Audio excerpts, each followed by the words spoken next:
السلام علیکم ناظرین، اسپیشل ٹی وی کے پروگرام دستک کے ساتھ میں ہوں آپ کا میزبان محمد معاویہ۔ سماج سے جڑے بے شمار ایشوز پر بات کرنے کے لیے ہم وقتاً فوقتاً آپ کے سامنے نئے موضوعات اور نئے مہمانوں کے ساتھ حاضر ہوتے رہتے ہیں۔ آج ہمارے اس پروگرام میں مہمان ہیں پروفیسر ڈاکٹر طاہر مشتاق صاحب۔ ڈاکٹر طاہر مشتاق صاحب الیکٹریکل انجینئرنگ میں پی ایچ ڈی ہیں اور ایک پرائیویٹ سیکٹر یونیورسٹی میں تدریس کے شعبے سے وابستہ ہیں، اور علم و تحقیق جو ہے وہ ان کا بنیادی ایکسپرٹیز ہیں۔ ڈاکٹر صاحب ویلکم، شکریہ، آپ ہمارے اسٹوڈیو میں تشریف لائے، ہم آپ کو یہاں خوش آمدید کہتے ہیں۔ بہت شکریہ۔ ڈاکٹر صاحب اپنا ذرا تعارف کروا دیجیے گا۔ ڈاکٹر طاہر مشتاق، اور اس وقت یو ایم ٹی کے اندر ایسوسیٹ پروفیسر کے طور پہ کام کر رہا ہوں۔ تو وہاں پہ ایک شعبہ ہے کمپیوٹر سائنس کا، تو اس کے اندر میں ایسوسیٹ ڈین ہوں۔ اور جو میری بنیادی تعلیم ہے، میں نے 94 میں ایم ایس سی کی تھی فزکس کے اندر، پھر 2004 میں نے M S C computer science کی، پھر 2006 میں ایم فل کی گورنمنٹ کالج یونیورسٹی سے، اور 2012 میں نے پی اے ڈی کی آسٹریا سے، ٹیکنیکل یونیورسٹی گراس سے، اور اس میں جو میرا شعبہ تھا وہ intelligent wireless communication and network تھا۔ تو آج کل میں یو ایم ٹی میں ہوں، اس میں الیکٹریکل انجینئرنگ میں پڑھایا ہے، اب میں کمپیوٹر سائنس میں ہوں۔ تو یہاں پہ جو میرا اس وقت کا جو پڑھانے کا موضوع ہے اور تحقیق کا ہے وہ ہے انڈسٹری 4.0، جسے عرف عام میں لوگ آئی او ٹی یا انٹرنیٹ آف دا تھنگس کہتے ہیں۔ اچھا، انڈسٹری 4.0 یہ بالکل ایک نیا نام ہے، مطلب میری سماعت سے بھی پہلی دفعہ یہ گزرا ہے۔ تو یہ بتائیے کہ انڈسٹری 4.0 ہے کیا؟ دیکھیے، بنیادی طور پہ دنیا میں جو ترقی ہوئی ہے نا، اس کو سائنسدان جو ہے 5 ادوار میں تقسیم کرتے ہیں۔ پہلے کو کہتے ہیں جی انڈسٹری 0، جس میں پہیہ ایجاد ہوا تھا۔ پھر انڈسٹری 1 مکینیکل، جو میٹل وغیرہ کا دور ہے، جس میں ہتھیار، اوزار اور یہ ساری چیزیں، اور کیمسٹری اور یہ کیمیکل اور یہ ساری چیزیں آتی ہیں۔ یہ تقریباً 1700 صدی تک رہا ہے، اور یہ مسلمانوں کا بھی دور عروج ہے۔ دوسرا جو ریولوشن ہے، جسے انڈسٹری 2.0 کہتے ہیں، مکینیکل انجینئرنگ کا دور ہے، جس میں ظاہر ہے ہمارے سامنے یورپ نے انہوں نے سارا کنٹریبیوشن کی اور ساری دنیا پہ عروج بھی حاصل کی ہے۔ پھر 1920 اور اس کے بعد جو ہے اس کو ہم کہتے ہیں انڈسٹری 3.0، جس کے اندر یہ کمپیوٹرائزیشن اور ڈیجیٹائزیشن اور کمیونیکیشن اور یہ ساری چیزیں ہیں، جس میں امریکہ نے دنیا کو لیڈ کیا۔ صحیح ہے۔ اب 2012 میں یہ ٹرم آئی ہے انڈسٹری 4.0 کی، جس کو انٹروڈیوس کرانے والے ہیں جرمنی کی 2 ادارے ہیں، انفینیون اور جونیم، انہوں نے کیا ہے، اور انڈسٹری 5.0 کہ جس کو جاپان نے انٹروڈیوس کیا ہے۔ تو یوں سمجھ لیں کہ جو آج کے دور کا انقلاب ہے یا ریولوشن ہے، انڈسٹریل ریولوشن کہہ لیں یا نالج ریولوشن کہہ لیں، وہ ہے انڈسٹری 4.0 اینڈ انڈسٹری 5.0۔ یعنی ہم اس کو انڈسٹریل ریولوشن کا چوتھا دور کہہ سکتے ہیں یا 5واں دور کہہ سکتے ہیں؟ جی، ہم اسے کہہ سکتے ہیں۔ اس کو عرف عام میں کہا جاتا ہے digitization of industry. Digitization of industry, industry ہم اسے کہتے ہیں، رائٹ۔ بنیادی طور پہ۔ تو اس کا کانسیپٹ بیسیکلی کیا ہے؟ انڈسٹری 4.0 کا کانسیپٹ کیا ہے؟ انڈسٹری 4.0 کا جو بنیادی طور پہ کانسیپٹ ہے نا، آپ یوں کہہ لیں کہ یہ انٹیگریشن آف ٹیکنالوجیز ہے۔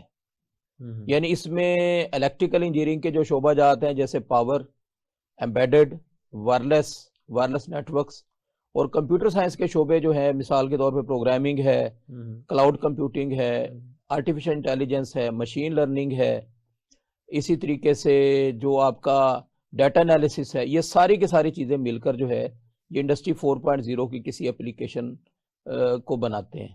اس کا جو ایک سیدھا سا آئیڈیا ہے وہ یہ ہے کہ data from anything, from anywhere, at any place, یعنی آپ جو ڈیٹا ہے وہ کسی بھی جگہ سے، کسی بھی وقت، کسی بھی چیز سے آپ لے سکتے ہیں۔ رائٹ، یعنی بیسیکلی یہ الیکٹریکل انجینئرنگ جی اور کمپیوٹر سائنسز کی جو ایڈوانسمنٹ ہے اس کا مرجر ہے یہ؟ جی، اس کا مرجر ہے یہ، بنیادی طور پر اس کا مرجر۔ مطلب میں آپ کو ایک چھوٹی سی مثال دے رہا ہوں۔ آج کل ایک چیز آپ کو نظر آ رہی ہے آپ کے گھروں میں، اسے ہم سمارٹ ہوم کہتے ہیں۔ مثال کے طور پہ پاکستان میں بجلی بڑی مہنگی ہے، غلطی سے اگر اے سی چلتا ہوا رہ جائے تو ایک دن میں اے سی کے چلنے کا مطلب ہے کہ کم از کم شام تک 1000 روپے کا بل بن جانا۔ صحیح۔ آپ کیا کرتے ہیں، اپنے اے سی کے ساتھ ایک چھوٹی سی ریلے لگاتے ہیں، اس کو جو نا انٹرنیٹ کے ذریعے کنیکٹ کرتے ہیں، ایک ایپ آپ کے موبائل پہ انسٹال کر دی جاتی ہے، اور آپ جہاں بیٹھے ہوئے ہیں آپ اپنے اس ایپ کے ذریعے چیک کر سکتے ہیں کہ یار میرا اے سی آن ہے یا آف ہے، اور آپ اس کو ریموٹلی بیٹھ کے آن کر دیں آف کریں. آپ کے گھر میں بتیاں فضول بتیاں جل رہی ہیں اور آپ کہتے ہیں کہ یار ایسا سسٹم ہونا چاہیے کہ جب کوئی بیٹھا ہو تو لائٹ جل جائے ورنہ آف ہو جائے. آپ مزید تھوڑے سے سست آدمی ہیں میری طرح, آپ کہتے ہیں کہ نہیں یار میں کنگھی بھی کر رہا ہوں خبریں بھی سن رہا ہوں. صحیح. تو آپ ایک سمارٹ میرر بناتے ہیں اور سمارٹ میرر بنا کے اس پہ آپ کنگھی بھی کر رہے ہیں اور وہ آپ کی جو آپ سننا چاہتے ہیں گفتگو تقریر گانے جو بھی کچھ سننا چاہ رہے ہیں وہ بھی آپ کو سنا رہا ہے سمارٹ میرر. یہ ساری کی ساری جو چیزیں ہیں. اسی طرح آپ کا گھر کا گیٹ ہے, آپ کہتے ہیں یار بڑا مسئلہ ہے چور نہ آ جائے فلاں نہ آ جائے, آپ ایک RFID کے بیس پہ اپلیکیشن بناتے ہیں اور آپ کی کار پہنچتی ہے تو وہ ڈیوائس آپ کی کار کو ریکگنائز کر کے آٹومیٹکلی آپ کے لیے ڈور اوپن کر دیتا ہے. یعنی وہ کسی بھی کار کے لیے نہیں کھولے گا, صرف آپ کی کار کے لیے کھولے گا. اچھا اسی طریقے سے ہمارے ہاں جو ہے وہ ہر جگہ پہ سیکیورٹی والے کھڑے ہوئے اور سیکیورٹی کوئی نہیں ہے. آپ کی سوسائٹی ہے, آپ چاہتے ہیں نہیں یار سوسائٹی میں صرف وہ گاڑی آئے کہ جو ریکگنائز ہو, تو آپ سوسائٹی پہ ایک RFID ٹیگ لگا دیں گے جیسے موٹر وے پہ لگا ہوا ہے, اور وہ صرف وہی گاڑی آپ کی سوسائٹی میں داخل ہو سکے گی جس کو جو ریکگنائز ہوگی یا جس کو آپ مینولی خود کھولنے کی اجازت دیں گے. نتیجہ یہ کہ آپ کا ریکارڈ بھی مینٹین ہو جائے گا اور آپ کی سیکیورٹی بھی مینٹین ہو جائے گی. جیسے موٹر وے سے جب ٹول پلازا سے گاڑیاں گزرتی ہیں تو یہ وہ ریکگنائز ہوتی ہیں اور جن کی رجسٹریشن ہوئی ہے تو وہی اسی ٹیگ والی گاڑی کو گزرنے کی پرمیشن ہے. جی بالکل ایسے وہی سسٹم, جی بالکل وہی ہے. یہ بھی بیسیکلی IoT ہی کی اپلیکیشن ہے جس کو ہم RFID بیس ٹریکنگ سسٹم کا نام دیتے ہیں. صحیح. تو یہ انڈسٹری 4.0 کا جو آئیڈیا ہے ڈاکٹر صاحب یہ بتائیے کہ اس کی جو امپلیکیشن ہے وہ کون کون سی فیلڈز میں ہے؟ آپ کا کوئی فیلڈ ایسا ہے ہی نہیں اور ہوگا بھی نہیں کہ جس میں انڈسٹری 4.0 نہیں گھسے گی. یعنی فیوچر میں ہم سب کچھ آٹومیشن پہ جا رہے ہیں. آپ کی ہیلتھ کیئر, آپ کی ایگریکلچر, آپ کی انڈسٹری, آپ کے گھر, آپ کی گلیاں, آپ کے شہر, کوئی چیز ایسی نہیں ہوگی جو اس سے بچے. یعنی آپ یوں سادہ الفاظ میں سمجھ لیں کہ 2020 میں انڈسٹری 4.0 یا IoT کا جو بزنس ہے وہ $3.5 ٹریلین تھا اور 45 لاکھ جابز تھیں 2020 میں نہیں. صحیح. اور 2030 تک اس کی وجہ سے 20 کروڑ نئی جاب پیدا ہوں گی اور 10 کروڑ لوگ جو ہے وہ جاب سے فارغ ہو جائیں گے. اچھا 20 کروڑ نئی جابز پیدا ہوں گی جی. لیکن ہمارے ہاں تو یہ رونا چلتا ہے کہ جی ڈگری لے لی ہے, یونیورسٹی کی تعلیم لے لی ہے, 10-15 لاکھ روپیہ ایجوکیشن پہ 4 ایئرس پہ خرچ کیا ہے اور اینڈ ریزلٹ یہ ہے کہ سافٹ ویئر انجینئرنگ ہے, کمپیوٹر سائنس ہے, الیکٹریکل انجینئرز ہیں اور لوگ جو ہیں وہ فارغ پھر رہے ہیں اور نوجوانوں کو جابز نہیں مل رہی ہیں. تو پھر یہ کیا ہے؟ اصل میں یہ تو ایک معاویہ صاحب دکھ بھرا نا لمبا موضوع ہے. اس کو ہم کہتے ہیں کہ جی کچھ اونجویں راما اوکھیاں سن, کچھ گلچے غمدہ توک بھی سی, کوئی شہر دے لوگ بھی ظالم سن, کوئی سانو مرن دا شوق بھی سی. اس میں سبھی لوگ ذمہ دار ہیں, کوئی ایک نہیں ہے. اس میں HEC کی پالیسیاں بھی ہیں, اس میں جو ہماری ریگولیٹری باڈیز ہیں CAA&D PEC ان کی بھی ہے, پھر جو اساتذہ کرام ہیں ان کا کمفرٹ زون میں رہنا وہ بھی ہے, پھر یونیورسٹیوں کی پالیسیاں ہیں انویسٹمنٹ ٹورڈز دا لیب کے اوپر جو ہے, پھر جو ہماری ترقی کی پالیسی ہیں وہ بھی ہیں, پھر سب سے بڑھ کر ہمارے شاگرد ہیں کہ ماں باپ بیچارے 15-20 لاکھ روپے خرچ کرتے ہیں. سوال یہ پیدا ہوتا ہے کہ کیا وہ نئی چیزیں سیکھنے کو تیار ہیں؟ میں تو صرف یہ بات کہہ سکتا ہوں کہ جو میرے ایریے میں لوگ موجود ہیں, اسٹوڈنٹ پڑھنا تو چاہ رہا ہے, آپ یہ کہنا چاہ رہے ہیں, لیکن وہ سیکھنا نہیں چاہ رہا. نہیں سیکھنا نہیں چاہ رہا, یعنی اس کو ڈگری چاہیے, بس ڈگری چاہیے, چونکہ اس کی پیمنٹ پیرنٹس کر رہے ہیں. جی جی. تو انہیں گھر جا کے کچھ تو دکھانا ہے کہ ہم نے 15 لاکھ روپے کے عوض یا 10 لاکھ کے عوض یہ حاصل کیا ہے.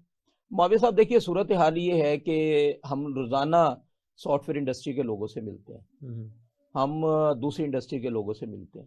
اب یقین جانیے کہ میں آج سے 3 دن پہلے سندر انڈسٹریل اسٹیٹ کے بورڈ کے پاس بیٹھا ہوا تھا. ہم وہاں پہ MOU سائن کر رہے تھے, آپ شیروانی صاحب کے ساتھ ہم گئے تھے.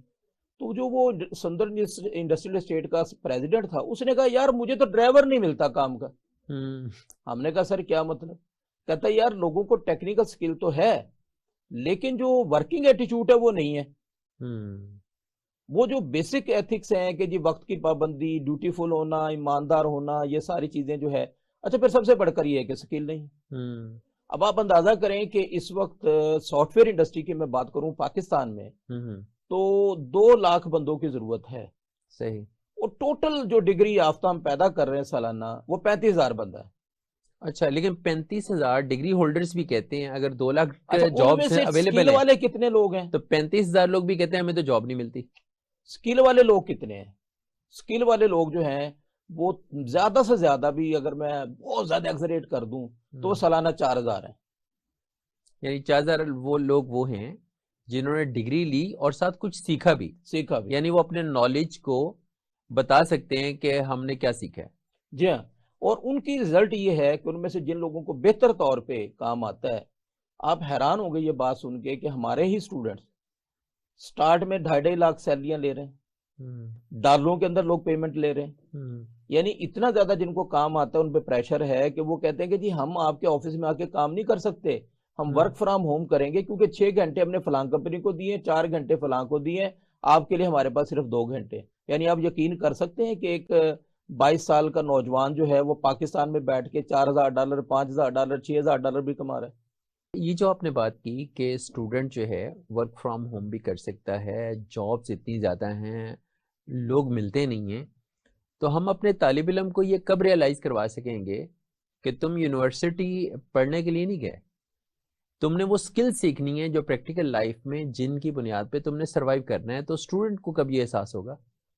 اچھا، یہ میں ایک بات آپ سے عرض کروں وہ یہ ہے کہ اس میں بہت ساری چیزیں ہیں نا، مطلب ایک لمبا یہ بحث کا موضوع ہے. ایک بیسیکلی ہمارا ایک مزاج ہے قوموں کا ایک مزاج ہوتا ہے نا. میں آسٹریا میں اپنے پی ایچ ڈی کے دوران رہا ہوں، میں نے ان کے ساتھ وقت گزارا ہے، تو میں نے ایک محسوس کیا ہے کہ وہ جو قومیں ترقی کر رہی ہیں بنیادی طور پہ ان کا جو مزاج ہے نا وہ ایک مزدور والا مزاج ہے. پوری دنیا سے لوگ پڑھنے کے لیے آتے ہیں. ہاں، مزدور والا مزاج. مثلا ہمارا جو پروفیسر ہے وہ کروڑ پتی آدمی ہے، اس کی 2-3 کمپنیاں ہیں، اور وہ بندہ کینچی چپل پہن کے، کچھا پہن کے، ٹی شرٹ پہن کے، اور وہ سائیکل پہ آ رہا ہے. صحیح ہو گئی. اچھا، یہ ایک مزاج ہے. گھر میں اس کے مرسیڈیز کھڑی ہوئی اور وہ جاگنگ بھی کر رہا ہے، سارا کچھ کر رہا ہے. اچھا، ہمارا جو ایک ہمارے اندر جو ایک مغل شہنشاہ بیٹھا ہوا ہے نا، وہ یہ کہتا ہے کہ مجھے دنیا کی ساری سہولتیں ملیں اور مجھے کام کوئی نہ کرنا پڑے. یعنی ہم اپنے کمفرٹ زون سے باہر آنے کو تیار نہیں.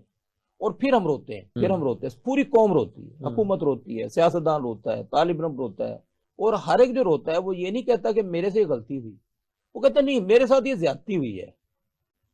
میں اگر استاد ہوں میں کہوں گا طالب علم نے یہ نہیں کیا، طالب علم ہے تو کہے گا استاد نے نہیں کیا. دونوں مل کر ہم یونیورسٹی مینجمنٹ کو بولیں گے، یونیورسٹی مینجمنٹ ہمیں بولے گی، وہ پھر اوپر والوں کو بولیں گی. اصل جو بات ہے وہ یہ ہے کہ یہ آپ جیسے پروگرام میں آنے کا مقصد یہ ہے کہ یہ احساس بیدار کرنا کہ یار جو ہم پہ گزری سو گزری ہے شب ہجرا، شاید کہ ہمارے اشک ندامت تیری عاقبت کو سنوار چلے. واہ، ہمیں اپنے حصے کا کام کرنا چاہیے. یعنی شکوہ ظلمت شب سے تو بہتر تھا اپنے حصے کے چراغ جلائے ہوتے. میں تو جو کر رہا ہوں ان ساری چیزوں کو بھول کے، استاد کیا ہے، شاگرد کیا ہے، یونیورسٹی کیا ہے، ہم تو اپنے حصے کا کام کر رہے ہیں. اور میں تو اپنے حصے کا جو ہے جو انڈسٹری 4.0 ہے، میں تو اس میں یہ بتا سکتا ہوں کہ اب لمیٹڈ ریسورسز میں رہتے ہوئے ہم نے کیا کیا ہے، ہم کیا کر رہے ہیں، اور اس سے دوسرے لوگ ہم سے کیسے فائدہ اٹھا سکتے ہیں. صحیح. اچھا، یہ بتائیں کہ آپ نے انڈسٹری 4.0 کے کس فیلڈ میں اب تک ایکسپیریمنٹس کیے ہیں؟ University of management and technology جو ہے وہ اس حوالے سے پاکستان کی ایک بڑی زبردست یونیورسٹی ہے، اور میں اس میں خاص طور پہ 2 لوگوں کا حوالہ دینا چاہتا ہوں. ایک ہمارے ڈائریکٹر جنرل ہیں عابد شیروانی صاحب، اور دوسرے ہمارے مرحوم پریزیڈنٹ تھے حسن سہیل مراد، اور موجودہ پریزیڈنٹ ہیں ابراہیم حسن مراد. سچی بات یہ ہے کہ بہت ویژنری اور بڑے برداشت والے بندے. صحیح. اور ہم نے ان کو آئیڈیا دیا اور ہم نے 2017 میں بنیادی طور پہ کام شروع کیا ڈی ایل ڈی کی لیب سے، اور وہاں سے ہم نے کام شروع کیا. آہستہ آہستہ اس میں ہم نے آئی او ٹی کا کام شروع کیا. صحیح. اور اس کے بعد 2017 سے آہستہ آہستہ ہم انسٹرومنٹ بڑھاتے گئے، کام کرتے گئے، انسٹرومنٹ بڑھاتے گئے، کام کرتے گئے. DLD stands for Digital Logic Design and IoT stands for Internet of the Things. Right. اچھا، وہ جو ہم اس میں بڑھاتے گئے ہیں تو اب ہماری صورتحال یہ ہے کہ ہم آئی او ٹی کے نام سے کورس آفر کرتے ہیں، اور اس کے ساتھ ساتھ جو ہے ہم یہ کرتے ہیں کہ جو لوگ فائنل پروجیکٹ کرنا چاہیں وہ اس میں آ کے جو ہے وہ کر سکتے ہیں. صحیح. تو ہم اس وقت جو ایکسپلور کر رہے ہیں، ہمارے پاس اس طرح کی 3 لیبیں ہیں. ایک آئی او ٹی کے نام سے لیب ہے، ایک ہماری روبوٹکس کے نام سے لیب ہے، اور تیسری جو ہماری لیب ہے وہ ہائی سپیڈ کمپیوٹیشن کے نام سے. صحیح. صحیح. اچھا، اب یہ جو تینوں کی تینوں لیبیں ہیں، ان لیبوں میں جو ہم کام کر رہے ہیں مثال کے طور پہ اسمارٹ ہوم پر، اسمارٹ ایگریکلچر پر، فیکٹری 4.0 پر، اسی طریقے سے اسمارٹ ہیلتھ کیئر پر، اسی طریقے سے جو ہے یہ اپنا بایو فلاک وغیرہ پہ، یہ بہت سارے ایریاز ایسے ہیں کہ جس پہ ہم کام کرتے ہیں. اس میں جو مین زور ہے ہمارا وہ ریسرچ پہ کم ہے، وہ ہمارا ٹریننگ پہ زیادہ ہے. ٹھیک ہے، یعنی انڈر گریڈ اور ماسٹرز کے لوگوں کو اس لیول کی ٹریننگ دے دی جائے کہ پھر یہ جو بھی آئی او ٹی کا ایریا آئے اس کو وہ ایکسپلور کر سکیں. صحیح. یعنی انڈسٹری میں ہے تو وہاں جا کے انڈسٹری کے لیے کام کر سکیں، ریسرچ میں ہے تو ریسرچ کے لیے کام کر سکیں.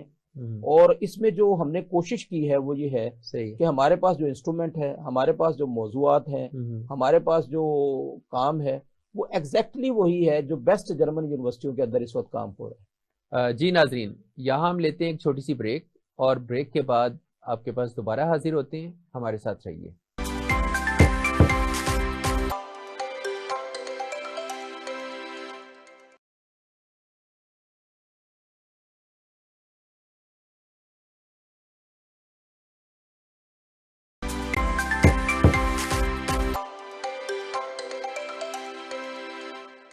ویلکم بیک ناظرین. ڈاکٹر طاہر مشتاق صاحب سے ہماری گفتگو کا سلسلہ جاری ہے.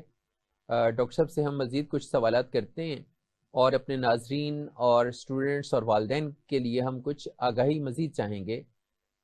جی ڈاکٹر صاحب، یہ بتائیے کہ یہ جو انڈسٹری 4.0 ہے، اس کی جو پریکٹیکل امپلیکیشن ہے فار دا انڈسٹری، جس کو ہم فیکٹری 4.0 بھی بولتے ہیں، اس کو تھوڑا سا ہمارے ناظرین، اسٹوڈنٹس اور والدین کی آگاہی کے لیے ایکسپلین کر دیں.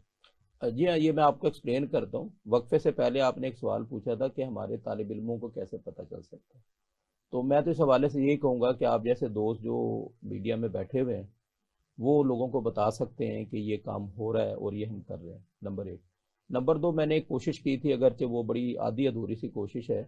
آئی او ٹی ان پاکستان کے نام سے ایک اردو زبان میں چینل بنایا ہوا ہے، اور اس میں یہ سارے ویڈیوز موجود ہیں. جو لوگ آئی او ٹی پہ کام کرنا چاہتے ہیں تو وہ وہاں سے جو ہے آگاہی لے سکتے ہیں اور وہاں سے کام کر سکتے ہیں. اچھا، اب اس کے بعد جو دوسری بات ہے وہ یہ ہے کہ جو فیکٹری 4.0 ہے، اس کی جو اہمیت ہے آپ اس کا اندازہ اس سے کریں کہ بنیادی طور پہ اس وقت ہمارے ہاں انجینئرنگ کی دنیا میں ایک سلمپ آیا ہوا ہے. انجینئرنگ کے ادارے بند ہو رہے ہیں، انجینئرنگ کے اداروں کو جاب نہیں مل رہی ہے. کیا واقعی یہ سلمپ ہے؟ میرا نہیں خیال ہے کہ ایسا ہے. اصل بات یہ ہے کہ ایک زمانے میں ہم لوگ جو الیکٹریکل انجینئرنگ میں کام کرواتے تھے وہ ہم کراتے تھے پاور پہ. اب ظاہر ہے پاور کی اتنی اپلیکیشن نہیں ہے. اب جو اپلیکیشن ہے وہ کس کی ہیں؟ اسمارٹ گریڈ کی ہیں، اسمارٹ فیکٹری کی ہیں، یا فیکٹری 4.0 کی ہیں. مطلب جو فیکٹری آنر ہے وہ یہ چاہتا ہے کہ اس کی فیکٹری آٹومیٹک ہو، کنٹرول ہو، اور اس کو کسی کلاؤڈ کے ذریعے سے وہ جہاں چاہے جس وقت چاہے اس کو ہر طرح کا ڈیٹا ملتا رہے. اس کی وہ مانیٹرنگ بھی کر سکے، وہ مانیٹرنگ بھی کرے، اس کو ڈیٹا انالیسس بھی اس کا ہو، اس کو ریزلٹس بھی ملیں، اور اگر وہ چاہے تو اس کی جو مشینیں ہیں اس کی پریڈکٹیو جو ہے جسے کہہ لیں کہ مینٹیننس ہو. یعنی اسے بیفور ٹائم پتہ چل جائے کہ یار اس کی یہ مشین خراب ہے، یا یہ مشین خراب ہونے والی ہے، یا یہ اس کو ٹھیک کر دیں، تو یہ سارے کے سارے ریپلیس کر دیں. یا اس کی اتنی کیپیسٹی تھی، یہ اپنی کیپیسٹی کے قریب پہنچنے لگی ہے تو اس سے پہلے ہم اس کی پریکاشنری میئرز جو ہیں وہ ہم اس کو فیکٹری 4.0 کہتے ہیں. یہ ایک بڑا ہی امپورٹنٹ ایریا ہے کس چیز کا؟ آپ کہہ لیں کہ آئی او ٹی کے اپلیکیشنز کا. اچھا، اب دیکھیے حالت یہ ہے کہ لاہور میں اس وقت الیکٹریکل انجینئرنگ گریجویٹ جو ہے کتنا بے روزگار ہوگا؟ میرا نہیں خیال ہے کہ 1000، 1500، 2000 سے زیادہ لوگ بے روزگار ہوں گے. اچھا، لاہور کی انڈسٹری کو فیکٹری 4.0 کے کتنے لوگ چاہیے؟ کم سے کم بھی 4 سے 5000 بندہ چاہیے. اچھا، کیا ہماری یونیورسٹیاں اس پہ کام کر رہی ہیں؟ شاید کوئی کر رہا ہو، لیکن میرے تو علم کے مطابق نہیں ہے. اچھا، اب اگلا سوال یہ ہے کہ جو ہمارے دوست بیٹھے ہیں الیکٹریکل میں، ان کے لیے میں عرض کرنا چاہتا ہوں، کیا یہ بہت مشکل کام ہے؟ نہیں میرے دوست، آپ پی ایل سی پہ آلریڈی کام کرتے ہیں. پی ایل سی کو ڈیٹا کو اٹھائیے، نوڈ ایم سی یو پر لے کر آئیے. نوڈ ایم سی یو کے ڈیٹا کو ایک چھوٹی سی ایپ ہے جسے کہہ لیں پروٹوکول ہے MQTT، اس کے ذریعے سے آپ کلاؤڈ پر لے آئیے، اور کلاؤڈ پہ جو ڈیٹا ہے اس کو پکڑ کے انالیسس کر دیجئے. یہ فیکٹری 4.0 ہے. ٹھیک ہے. اگر آپ کو اس میں مزید ڈیٹیل چاہیے تو آپ ہمارے پاس آ جائیں پڑھنے سیکھنے کے لیے. ایک الیکٹریکل انجینئر کو کتنا ٹائم لگتا ہے اس کام پہ؟ میرا نہیں خیال ہے 2 ہفتے سے زیادہ. اچھا، اگر کوئی بندہ یہ کہتا نہیں ہم آپ کے پاس نہیں آ سکتے, ہم تو پاکستان میں کہیں اور بیٹھے ہیں, تو پھر میں آپ سے یہ کہوں گا کہ یار انڈسٹری 4.0 کے نام سے یا انڈسٹریل آئی او ٹی کے نام سے آئی آئی ٹی انڈیا نے آسان انگریزی کے اندر آپ کے لیے جو تقریباً 54 لیکچروں کا ایک کورس دیا ہے, اچھا آپ اس کو لے لیں, اس کو پڑھ لیں اور اس پہ عمل کریں. تو کہنے کا مطلب یہ ہے کہ اب آپ یہ دیکھ لیجئے کہ اگر ایسا ہو جائے, ابھی آپ کی انڈسٹری کی ضرورت بھی ہے, وہ آپ کو لینا بھی چاہتے ہیں, لیکن ہم نے اس پہ کام نہیں کیا. اچھا اس کا فائدہ کیا ہو سکتا ہے؟ ایک جو سمپل مشین ہے, ایک مکینیکل آپ کی فرض کریں لیتھ مشین ہے, وہ اگر بناتی ہے تو وہ ظاہر سی بات ہے کہ اس کا ڈیزائن اگر مینول بنائیں گے کبھی کچھ ہوگا کبھی کچھ ہوگا, لیکن اگر یہی کام آپ کمپیوٹر نیومیریکل کنٹرول مشین سے بنائیں, سی این سی سے بنائیں, تو ایگزیکٹلی ویسا ہی ہوگا جیسا آپ بنانا چاہ رہے ہیں. ڈاکٹر صاحب جو آپ کہنا چاہ رہے ہیں کہ ان 2 weeks ٹائم جو اسٹوڈنٹ ہے اس کو بھی جس نے اور ٹیچر کو بھی, جس نے انجینئرنگ کی ہے, اسٹوڈنٹ کو بھی اور ٹیچر کو بھی اس کی آگاہی دی جا سکتی ہے, اس کو ایکسپرٹ کیا جا سکتا ہے. اچھا ایکسپرٹ کیا جا سکتا ہے. ہاں جی ایکسپرٹ کیا جا سکتا ہے, اس لیے کہ آلریڈی انہیں چیزوں کا پتہ ہے, چند چیزیں نہیں ہیں, بس وہ ہینڈز آن ہو. اب مثال کے طور پہ میں آپ سے عرض کروں, ہم چھوٹے چھوٹے پرزے باہر سے منگا رہے ہیں, بڑے مہنگے مل رہے ہیں. اچھا یہی اگر ہم نے 3D پرنٹر لگایا ہو اور 3D پرنٹر میں ہمیں ڈیزائننگ آئی ہو, تو معاویہ صاحب آپ نے صرف ایک سافٹ ویئر کے اوپر بیٹھ کے ایک ڈیزائن دینا ہے, اس نے ایگزیکٹلی وہی چیز آپ کو بنا کے دے دینی. زبردست. اور دنیا میں بہت ساری چیزیں ایسی ہیں کہ جن کی لائبریریاں آلریڈی بنی پڑی ہیں, آپ نے جسٹ اسے اٹھا کے 3D پرنٹر کے اوپر لگا کے آپ نے سارا کام کرنا ہے.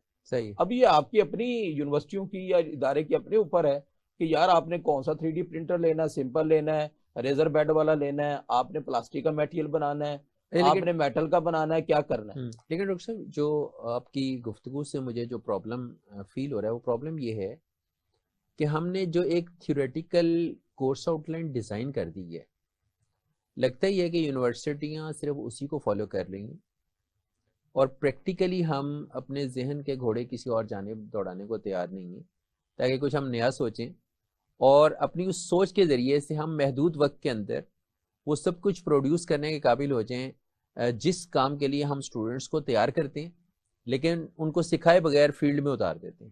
سب سے بڑی بات یہ کہ جو پروفیسر ہے وہ بھی کہتا ہے یار ٹھیک ہے, میں نے کلاس پڑھا دی ہے, میں گھر چلا گیا, رزلٹ اچھا آ گیا, جی پی اچھا ہے, فیڈ بیک اچھا ہے, سیلری مجھے مل رہی ہے, فیسلٹیز مل رہی ہیں. اچھا اب وہ ان اسٹوڈنٹس کے ساتھ کیا حشر ہوگا, یہ تو ان کو پتا ہے نا. امید ہے یہ بہت جلد کمپیوٹر سائنس کا بیڑا غرق بڑی کامیابی کے ساتھ کریں گے, جیسے انہوں نے انجینئرنگ اور باقی. اچھا پھر ظاہر ہے اگر وہ کرنے نہیں دیتے تو یونیورسٹیوں کو کیا ضرورت ہے کہ وہ کروڑوں روپے لگا کے نئی لیبیں بنائیں. ٹھیک ہے, اساتذہ کو کیا ضرورت ہے اپنا وقت لگائیں, سر ٹکرائیں, وہ کہتے ہیں ٹھیک ہے. یہ یو ایم ٹی جیسا تو ایک آدھا ادارہ ہے, یو ایم ٹی ہو گیا, کوئی نسٹ ہو گیا, لمز ہو گیا, یہ اس طرح کے چند ایک سر پھرے ہیں جو ان کی پرواہ نہیں کرتے, اور ان کے یہاں بھی جو 2-4 سر پھرے اساتذہ ہیں وہ کسی چیز کی پرواہ کیے بغیر اپنا کام کر ہی جا رہے ہیں. ریسرچ کلچر کو وہ پروموٹ کر رہے ہیں. میں ریسرچ نہیں کہتا اسے, ریسرچ کہنا بھی نہیں چاہیے. جو بنیادی طور پہ ہماری ضرورت ہے, میری ذاتی رائے کے مطابق, ہمارے یہاں بھی خام خواہ ریسرچ کو ہائی لائٹ کیا گیا. میں خود ریسرچر ہوں, لیکن میں اس کے باوجود کہتا ہوں کہ ہمیں پاکستان میں اچھی تعلیم چاہیے, اچھی ٹیچنگ چاہیے, صحیح, اچھی ٹیکنیکل ٹریننگ چاہیے, اور اس کے بعد جو اصل چیز ہے وہ ہمارے پاس R&D ہے کہ ہم جو ہمارے ملک کے مسائل ہیں اس کا ہم حل ڈھونڈیں. اس کے بعد اگر کوئی 1-2% بچ جاتا ہے بندہ جو واقعی بہت شوقین ہے تو وہ ریسرچ کرے, ورنہ یہ سو کوڈ ریسرچ کر کے ہم نے جو ہماری رئیسی تعلیم تھی ہم نے اس کا بھی بیڑا غرق کر دیا. صحیح, یہ بالکل ایک نیا پہلو ہے جس کے بارے میں آپ نے آگاہ کیا. لیکن ہم اپنے موضوع کی طرف واپس لوٹتے ہیں. یہ بتائیے کہ یہ جو انڈسٹری 4.0 ہے, اس کا سمارٹ ہوم کا جو کانسیپٹ ہے اس کو تھوڑا سا ایکسپلین کریں. اچھا, یہ سمارٹ ہوم کا کانسیپٹ یہ ہے کہ بنیادی طور پہ جو ہم چاہتے ہیں گھروں کے اندر وہ 2 بڑے ایشو ہیں. کہ نمبر 1 آپ کا سیکیورٹی ہے اور پرائیویسی ہے. دوسرا جو ایشو ہے وہ ہے ہمارے پاس سمارٹ ہوم کے اندر, وہ ہے انرجی کنزرویشن. ٹھیک ہو گیا. اب دیکھیے پاکستان میں بجلی کتنی مہنگی ہے. اگر غلطی سے آپ اے سی کو چھوڑ آئیں چلتا ہوا, آپ اپنے گھر سے ڈیوٹی پہ 25 کلومیٹر بیٹھے ہوئے تو شام تک امید ہے کہ آپ کا اے سی آپ کے بل میں 1000 روپے کا اضافہ کر چکا ہوگا. صحیح ہے, صحیح, ایسے ہی. ہی. اچھا اب کیا کیا جائے؟ تو گھر پہ بیوی ہوگی, نوکر ہوگا, اسے فون کریں گے وہ بند کر دے گا. اچھا, چھٹیاں ہیں, بچے سو رہے ہوں گے, سوئے ہوئے ہوں گے, اب کیا کیا جائے؟ اچھا, سمارٹ ہوم کا کانسیپٹ یہ ہے کہ آپ بیسیکلی چند سینسر لگاتے ہیں, وہ ٹیمپریچر, پریشر, ہیومیڈیٹی, اس طرح کی جو ہے وہ سینسر ہوتے ہیں بڑے سستے سے, وہ آپ نے سینسر لگائے, ان سینسر کے ساتھ ان ڈیوائسز کو آن آف کرنے کے لیے آپ نے کوئی ریلے لگائی, اگر کسی چیز کو چلانا ہے موٹر کو تو چھوٹی موٹی موٹر لگائی, جو بھی اس طرح کی چیزیں ہیں, اور اس کو لگانے کے بعد آپ کیا کرتے ہیں کہ ریموٹلی ایکسیس کر لیتے ہیں. ٹھیک ہے, مثال کے طور پہ ہم اپنے اسٹوڈنٹس کو کام کرواتے ہیں, ایک بلنک ایپ دیتے ہیں, بلنک ایپ کے ذریعے سے وہ جو بھی ہے مطلب جیسے کہ انٹرنیٹ کے ذریعے سے وہ لائٹیں ہیں, پنکھے ہیں, بلب ہیں, ان کو وہ ایکسیس کر لیتے ہیں. اچھا, یہ لیکن یہ سب کرنے کے لیے کوئی بہت بڑی راکٹ سائنس نہیں چاہیے؟ نہیں, کوئی سائنس لوکل مارکیٹ میں جو اویلیبل ایکوپمنٹ ہیں یا اس کے پرزے ہیں ان کے ذریعے سے آپ اس کو کر گزریں گے؟ جی کر گزرتے ہیں. اچھا, اگر آپ یہ کہیں کہ اس کے لیے بہت زیادہ ڈیپ نالج چاہیے, یار ہمارے پاس تو ہم گرمیوں کی چھٹیوں میں اسکولوں کے بچے آتے ہیں 8ویں 9ویں 10ویں کے, ہم ان سے بھی یہ کام کرواتے ہیں. زبردست. تو میرے خیال میں تو اگر آپ کو میٹرک سائنس آتی ہے تو آپ کر سکتے ہیں. تو اب اسی طریقے سے آپ کے بلڈنگیں ہیں, لائٹیں جل رہی ہیں, بلا وجہ جل رہی ہیں, آپ کہتے ہیں یار جب میں بیٹھا ہوں تو لائٹ جلے ورنہ نہ جلے.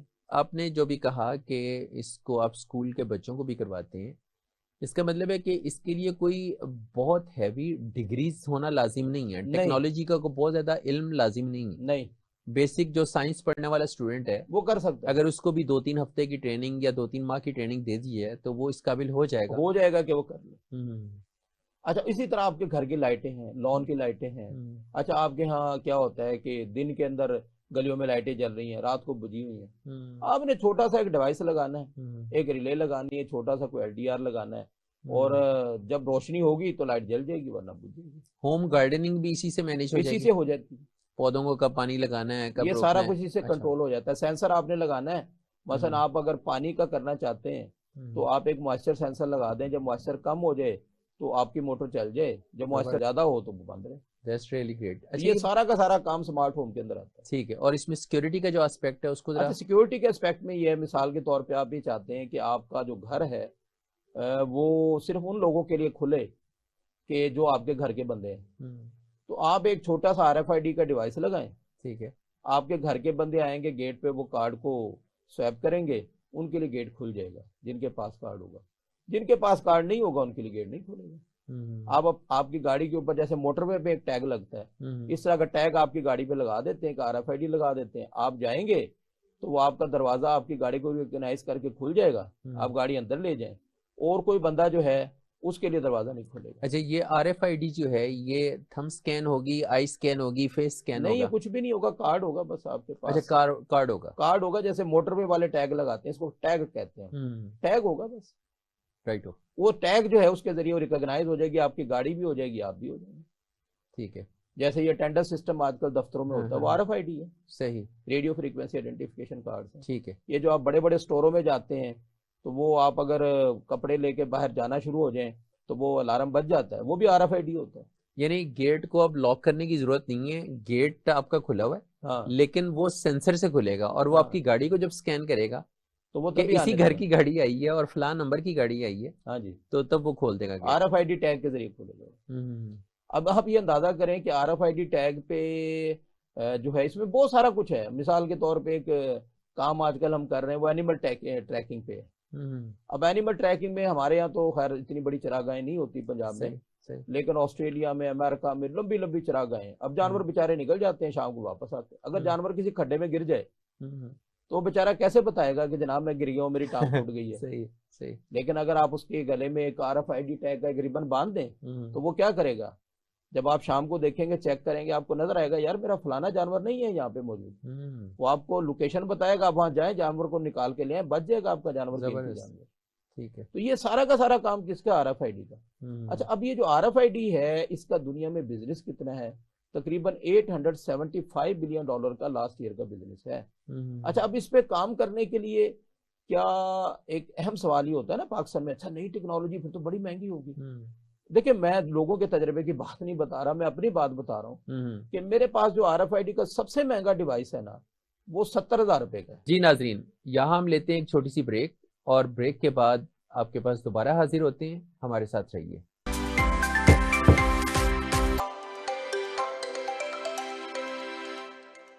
The Knowledge School and ILM Group of Colleges اعلیٰ تعلیمی معیار کے حامل 2 نیٹ ورک میں سرمایہ کاری کریں اور شاندار تعلیمی میراث کا حصہ بن کر مثبت تبدیلی لائیں۔ سرمایہ کاری، عطا اختیار، رہنمائی۔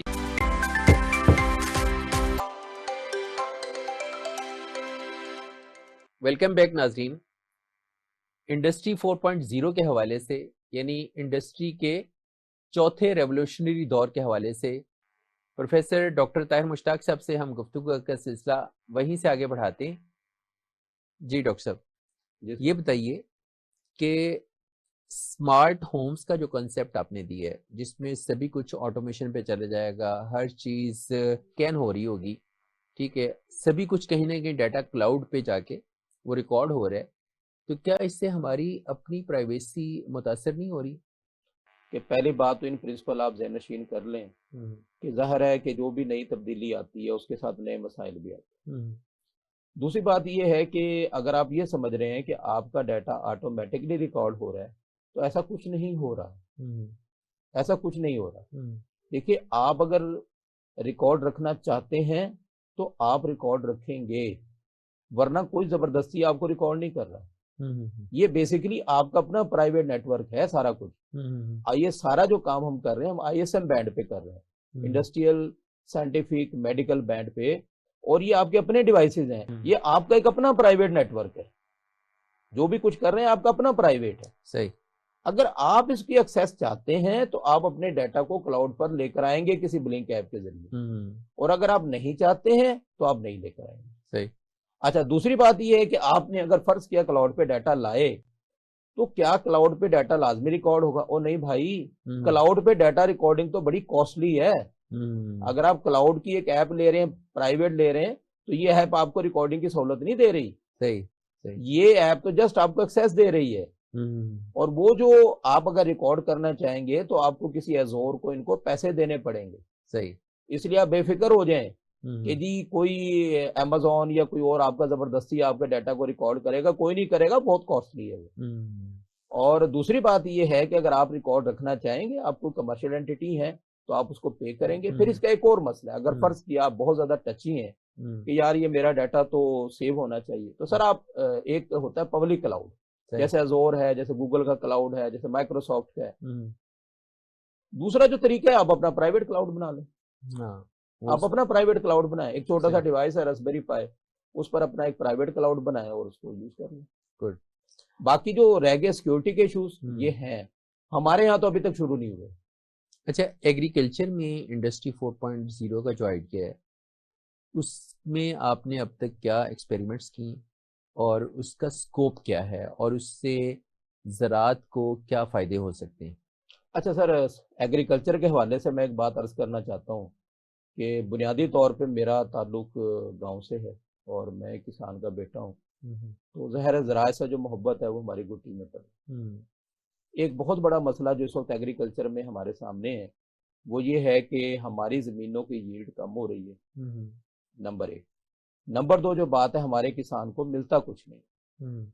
ییلڈ کم ہونے سے مراد ہے کہ ان کی جو پروڈکشن کیپیسٹی ہے وہ کم ہو رہی ہے۔ نمبر 2 جو ہے، ہمارے کسان بیچارے کو ملتا کچھ نہیں۔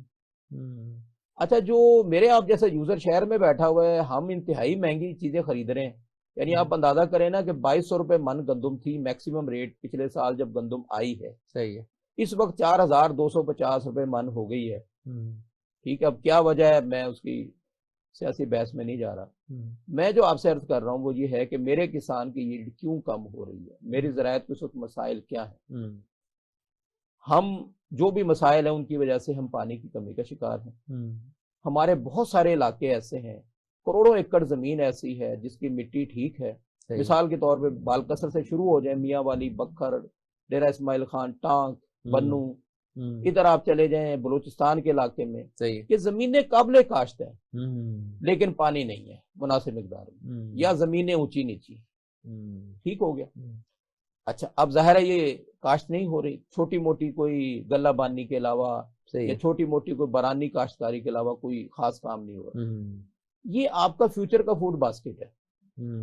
نمبر 2، ہمارا جو کسان ہے وہ جو جانور پال رہا ہے، اس میں بھی دودھ کی پیداوار جو ہے وہ پر جانور تھوڑی ہے، صحیح، بیماریوں کی شرح زیادہ ہے۔ ہم جو پولٹری فارمنگ کر رہے ہیں اس میں بھی ڈیتھ ریٹ زیادہ ہے. صحیح. اچھا پھر جو ایک اور چیز ہے وہ یہ ہے کہ کسان کی لاگت بہت زیادہ ہے. لاگت کس سینس میں؟ را مٹیریل کاسٹ جو ہے وہ زیادہ ہے. یہ جو خاص طور پہ کھادوں کی وجہ سے، پیسٹی سائیڈ کی وجہ سے کسان کی لاگت بہت زیادہ آ رہی ہے. یہ وہ مسئلے تھے بنیادی جو ہمارے سامنے تھے. کھاد ہے یہ پروڈکشن کو انکریز کرنے میں کام نہیں آ رہی؟ جی آ رہی ہے. یہ ایسے ہی ہے معاویہ صاحب کہ آپ بیمار ہیں، وٹامن ڈی کی کمی ہے نا، تو وٹامن ڈی کی کمی کے لیے آپ کو ڈاکٹر یہ کہتا ہے کہ یار یہ ایک کیپسول ہے، یہ ایک انجیکشن ہے، یہ آپ لے لیں 15 دن کے بعد. آپ کے میری عمر کا بندہ 15 دن کے بعد لے لے وٹامن ڈی ٹھیک ہے. اچھا آپ کو معلوم ہے کہ اگر یہی ایمپیول جو ہے آپ نے ایک 10-12 سال کے بچے کو دے دیا کہ اس کو وٹامن ڈی کی کمی ہے، تو آپ کو معلوم ہے کہ اس کی معذوری ہے، اس کی موت کی وجہ ہی بن سکتا ہے. بات یہ ہے کہ زمین میں بھی کمی ہے. اب ہونا کیا چاہیے کہ سوائل انالیسس ہو. سوائل انالیسس میں آپ یہ فیصلہ کریں بھائی زمین کو potassium, nitrogen, calcium, bio material کس چیز کی کمی ہے جو اس میں ڈالنا چاہیے، زمین کو چاہیے کیا. یہ سوائل ٹیسٹنگ اور سوائل انالیسس فصل لگانے سے پہلے ہونا چاہیے.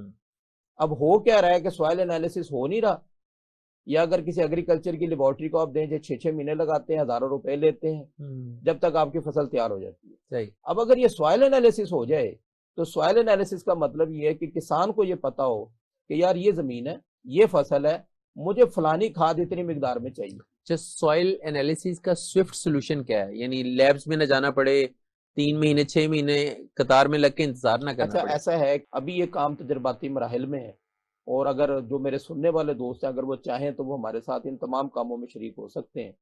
ہمارے ایک دوست ہیں فاس کے ڈاکٹر ساجد صاحب، ان کے 2 اسٹوڈنٹس کے ساتھ مل کے ہم نے یہ کیا ہے کہ ایک سینسر ہے، اسے کہتے ہیں N P K. N for nitrogen, P for potassium, P for phosphorus and K for potassium. یہ جو این پی کے سینسر ہے اس کے ذریعے سے ہم نے اسے ایکسپلور کیا ہے، ویلیو کو فائنڈ کیا ہے. اب ہم اس کی کیلیبریشن کی طرف جا رہے ہیں کہ اس کی ویلیو میں اور ایگزیکٹ ویلیو میں فرق نہ ہو. اس کے بعد اگلے مرحلے پہ ہم نے ایگریکلچر کے دوستوں کی مدد سے ایک چھوٹا سا نالج بیس بنانا ہے اور کہنا ہے کہ فلانی فصل کو فلاں، فلاں کو فلاں، اور پھر اس کے بعد کمپیوٹر سائنس کے دوستوں کی مدد سے ایک چھوٹا سا سافٹ ویئر بنا کے اور سکرین پہ شو کرنا ہے کہ کسان زمین میں سے ڈگ کرے گا، 1 سے 2 منٹ کے اندر اس کو رزلٹ ملے گا اور اس کو یہ پتا چلے گا اس کی اس ایکڑ زمین میں فلانی فصل کے لیے اسے اتنی کھاد کی ضرورت ہے. اچھا یہ بالکل ایسے ہی ہوگا کہ جیسے ایک نیوٹریشن ایکسپرٹ جو ہے وہ ہمارے ٹیسٹ کرنے کے بعد وہ بتاتا ہے کہ اس انسان کو کیا کھانا چاہیے اور کیا نہیں کھانا چاہیے. تو یہی آپ سوائل ٹیسٹنگ کے بعد تجویز کریں گے، یہی کر رہے ہیں کہ اس زمین کو اس چیز کی ضرورت ہے، یعنی اس کو نائٹریٹ چاہیے اور ہم اس کو پوٹاشیم دے رہے ہیں، اور جو پوٹاشیم چاہیے اور ہم اس کو کچھ اور دیے جا رہے ہیں. معاویہ صاحب آپ یہ دیکھیں نا کہ 1000 یوریا کی جو بوریا 2500 کی ہے، اب یوریا کی ضرورت ہی نہیں، آپ نے 2500 بھی ڈال دیے اور اس کا نقصان کر دیا. اچھا اور ہوگا کیا؟ جس سالٹ کی زمین کو ضرورت نہیں ہے اس کو ہم پنجابی میں کہتے ہیں وہ کلر بن جاتا ہے. کلر پانی نہیں جذب ہونے دیتا، آپ کی زمین کی ییلڈ خراب ہونے کی وجہ یہ بلا وجہ کی کھادیں ہیں. یہ جو ہم کر رہے ہیں اگر یہ ایسا ہو جائے تو میرا ایک اندازہ ہے کہ مجھے امید ہے کہ جو ہماری کھادیں اس وقت استعمال ہو رہی ہیں ان کی کنزپشن شاید 25 سے 50% رہ جائے گی جتنی اس وقت استعمال ہو رہی ہے. جی ناظرین، ڈاکٹر طاہر مشتاق سے ہماری گفتگو جاری ہے، لیکن ایک پروگرام میں اس پورے موضوع کا احاطہ کرنا بہت مشکل تھا. ہم نے ان سے کچھ ضروری سوالات کیے لیکن ابھی بہت کچھ جاننا باقی ہے. آج کا پروگرام یہاں ختم ہوگا، لیکن ہم ڈاکٹر صاحب سے یہ گزارش کریں گے کہ وہ ایک نئے پروگرام میں ہمارے ساتھ دوبارہ تشریف لائیں تاکہ ہم اپنے ناظرین کو اس حوالے سے ایک نئی آگاہی دے سکیں، مکمل آگاہی دے سکیں. تو یہاں آج کا پروگرام ہمارا ختم ہوتا ہے. اپنے میزبان محمد معاویہ کو اجازت دیجیے. اللہ حافظ.